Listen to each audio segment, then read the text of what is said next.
तो सबसे पहली बात ये है, वो जो इसमें कह रहा है, वो कह रहा है कि सबसे पहले हम देखेंगे कि इक्वेशन क्या होती है। यहाँ पे उसने एक इक्वेशन की डेफिनेशन लिखी है, उसमें मैं डेफिनेशन को पढ़ता हूँ, फिर मैं आपको उसको ब्रीफ करता हूँ, समझाता हूँ कि वो क्या है। An equation is a statement that express that the two given expressions are equal logically and numerically. वो क्या कह रहा है, वो कह रहा है कि जी दो हमारे पास एक्सप्रेशंस हैं, दो एक्सप्रेशंस हैं हमारे पास जो कि लॉजिकली और न्यूमेरिकली इक्वल है, ये इक्वेशन कहलाती है। तो इसको आए मैं आपको समझाता हूँ, इसको डिटेल में समझाता हूँ। यहाँ पे देखिए, यहाँ पे एक इक्वेशन मैंने लिखी हुई है, x + 5 = 10। यहाँ पे ये जो x + 5 है ये भी एक एक्सप्रेशन है, और ये जो 10 है ये भी एक एक्सप्रेशन है। यानी कि मेरे पास दो एक्सप्रेशन है, x + 5, x + 2, 1, 5, 6, y + 6। ये जो सारी बातें मैंने की हैं ये एक्सप्रेशंस हैं।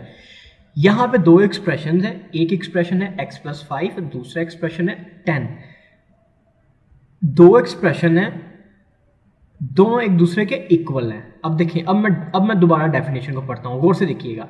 Equation is a statement, equation एक स्टेटमेंट है, that express that two given expression, के दो जो गिवन एक्सप्रेशन है आर इक्वल, ये इक्वल आ गया, लॉजिकली एंड न्यूमेरिकली। न्यूमेरिकली के उनके जो नंबर है वो भी, और लॉजिकली का क्या मतलब है, लॉजिकली का मतलब ये है कि अगर मैं 5 + 5 = ये जो लॉजिक्स के साथ हम इसको कर रहे हैं, इसका मतलब लॉजिकली है। और न्यूमेरिकली का क्या मतलब है, उसकी वैल्यू न्यूमेरिकली का, इसको भी हम देख लेते हैं। अगर हमारे पास ये इक्वेशन है x + 5 = 10, x की वैल्यू अगर मैं 5 पुट करता हूं तो यहाँ पे मैं 5 कर दूंगा, 5 + 5 = 10। और ये जो हमारी इक्वेशन है, ये हमारी इक्वेशन हो गई 10 = 10। तो ये हमारी इक्वेशन लॉजिकली, ये लॉजिक से है, यानी कि x में ये करूंगा तो ये बराबर इसके, ये लॉजिकली हो गया। और न्यूमेरिकली का मतलब ये कि इसका भी आंसर 10 आ गया और इसका भी आंसर 10 आ गया। तो आई होप कि आपको समझ आ गई होगी। इक्वेशन के अंदर दो एक्सप्रेशन होते हैं, एक एक्सप्रेशन 1 ये, एक एक्सप्रेशन 2, दो एक्सप्रेशन होते हैं जो लॉजिकली और न्यूमेरिकली इक्वल होते हैं, इसको हम इक्वेशन कहते हैं। अब इसमें देखिए, इसमें ये जो हमारा x है ये वेरिएबल है, और इस एक्सपेक्टेड टू फाइंड, इसको हमने फाइंड करना है।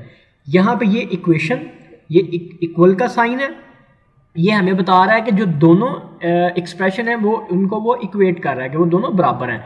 और ये जो 10 है ये कांस्टेंट्स होते हैं, 1, 2, 3, 4, 5 ये कांस्टेंट्स होते हैं। और इसमें प्लस, माइनस, डिवाइड ये सारे ऑपरेटर्स हैं।